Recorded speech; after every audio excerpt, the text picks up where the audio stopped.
அனைவருக்கும் வணக்கம். Perimeter and ஏரியாவில் ஒரு சம் பார்க்கலாம். What happens to the area of a square if its side is டபுள்டுன்னு கேட்டிருக்காங்க.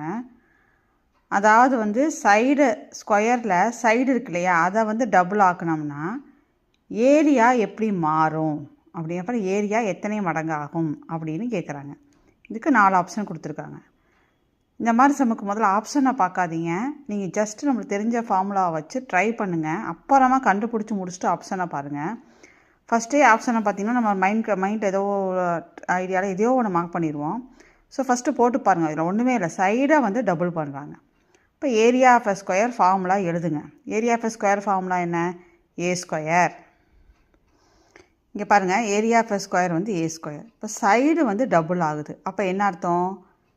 சைடு எப்போ நம்ம ஏனா தான் ஏரியா ஏ ஸ்கொயர் வரும். இப்போ சைடு டபுள்டுனா 2ஆல் இன்ட்டு ஆயிடுச்சுன்னு அர்த்தம். அப்போ 2a ஆயிடுச்சு. அப்போ சைடு டபுள் பண்ணோம்னா இப்போ நியூ ஏரியா போடுங்க. அப்போது ஏ ஸ்கொயருக்கு பதிலாக என்ன போடுவோம்? 2a தான் ஹோல் ஸ்கொயர். அப்போ என்ன வந்துடுங்க? 4a ஸ்கொயர் வருது. இது பாருங்கள், இது new area of a square. Formula என்னது? A square. அப்போ ஏ ஸ்கொயர்னால் இங்கே ஏங்கிற இடத்துல புது சைடு என்னது? 2 டபுளாக இருக்குது. அப்போ 2a தான் ஹோல் ஸ்கொயர். இப்போ 4a ஸ்கொயர். இப்போ எத்தனை டைம்ஸாக மல்டிப்ளை ஆகுது? 4 டைம்ஸ்.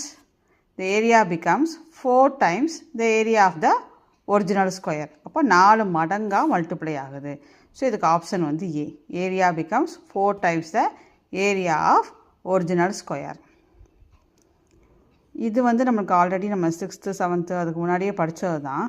ஜஸ்ட்டு அதுக்கு ஆன்சர் மட்டும் ட்ரை பண்ணுங்கள். 1 ஹெக்டார் ஈக்குவல் டு இதில் என்னென்னு பாருங்கள். 1000 மீட்டர் ஸ்கொயரா, 100 மீட்டர் ஸ்கொயரா, 10,000 மீட்டர் ஸ்கொயரா, இல்லை இதில் எதுவுமே இல்லாத ஒரு புது ஆன்சரானு கமெண்டில் போடுங்க. இதுக்கு என்ன ஆன்சர்னு. அடுத்த ஒரு முக்கியமான ஷார்ட்ஸில் சந்திப்போம். சப்ஸ்கிரைப் பண்ணுங்கள், ஷேர் பண்ணுங்கள். நன்றி, வணக்கம்.